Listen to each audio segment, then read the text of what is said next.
Buying a condo or a townhouse in my market of Greater Vancouver seems pretty straightforward. But if you don't know what to look out for, you could be blindingly walking into a financial nightmare. This is because not all condos, townhouses, or other stratified properties in British Columbia are created equal. And each complex building or unit is unique, with their own sets of rules, costs, and risk, which unfortunately leaves uninformed buyers frustrated after they complete on a property and find out that their purchase was a huge mistake. This is because they may take for granted the role of their agent. They hire the wrong representation and they proceed with a purchase of a home that checks all of their superficial wants and desires, but then miss the importance of doing their due diligence and overlook things like gaps in insurance, hidden bylaws, and unexpected costs that if you watch this video all the way to the end, well, you will be informed and be able to avoid these common mistakes. And hopefully,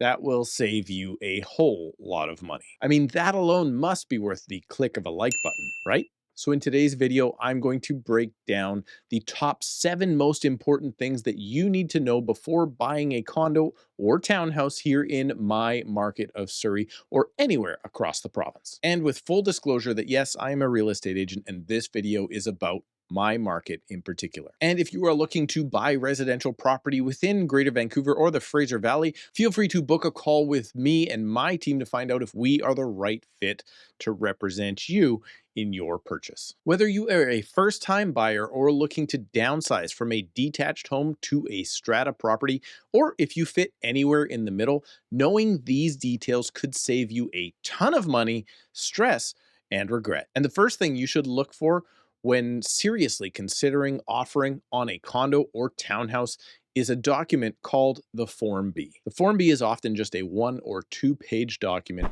that talks all about the unit and the strata corporation. It highlights very important details like the current strata fee for the unit, the amount in the contingency reserve fund, outstanding money owed by the current owner to the strata, and even confirms things like parking stalls and storage lockers. The Form B might be the single most telling document out of all of the strata documents that you will want to review as part of your due diligence. It's actually required that a property listed on the MLS has the Form B ordered from the property management or the strata by the listing agent when the listing is taken. So if you are serious about a particular unit, your agent should be able to obtain the Form B in advance of your offer. Because if the Form B shows obvious problems, you may not even want to start the offer process on that unit at all. Speaking of strata documents, you should review the bylaws of the strata corporation prior to firming up your purchase. But often, the bylaw review is done after your offer is accepted on the property as part of your subject removal or your due diligence period. Bylaws used to be more restrictive than they are today, with previous rental and age restrictions that have mostly been removed by law by the British Columbia government. But each strata will have their own set of bylaws,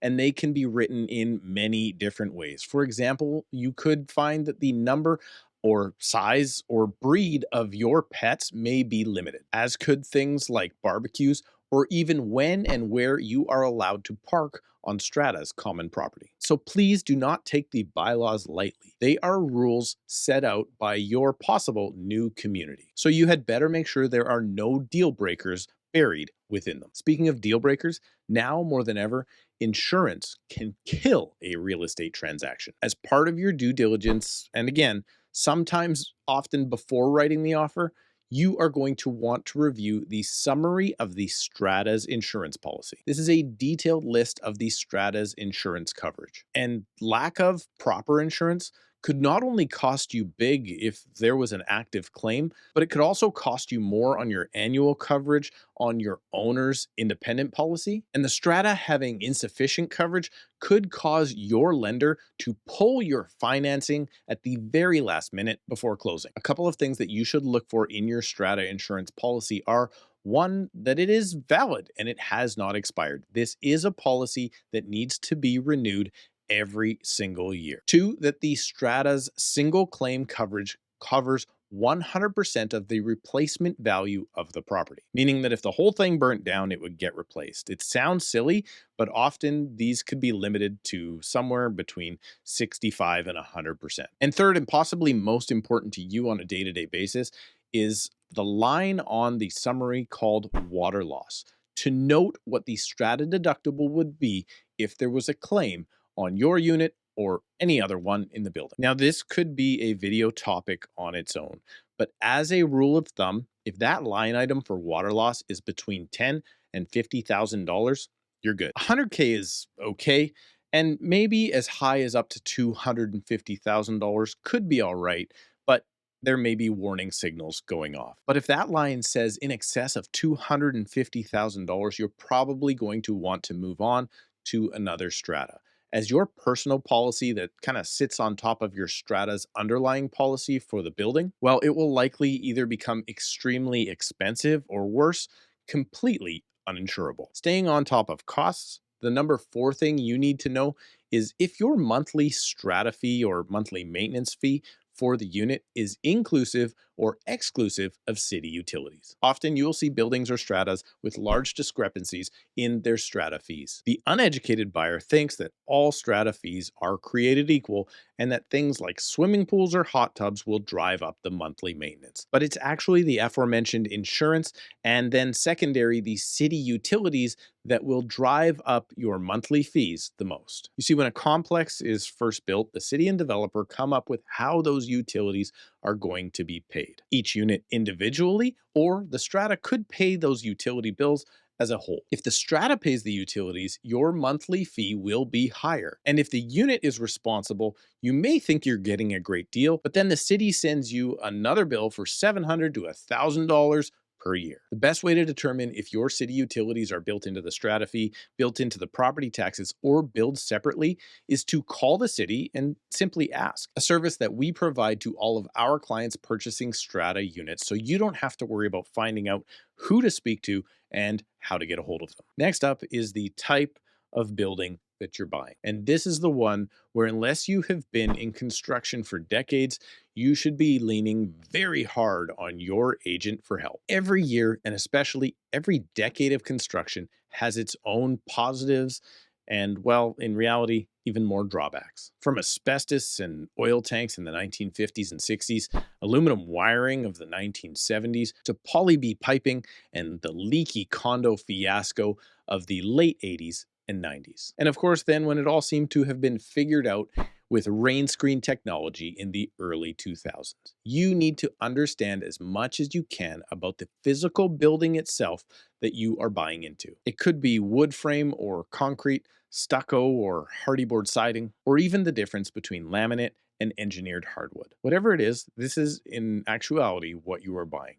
All of these things have their own unique features, and often you have no idea what is most important to know. Like, for example, did you know that in my market, pre-1983 or 84, most condos did not usually have in-suite laundry, or that a fully refurbished and rain screen building can often be more difficult to finance than an active leaky condo. So it's important that you work with an agent that really knows their stuff, or more importantly, if you want a certain style of construction material or feature, that your agent can help you identify what those are and if they are present in the property you are considering purchasing. Next, let's talk about your growth strategy. Since 2020, the growth strategy of condo and townhouse owners has been unrealistic. In 2020, 2021, and part of 2022, we saw between 10 and 40% growth year over year. If that is your strategy in generating wealth in real estate,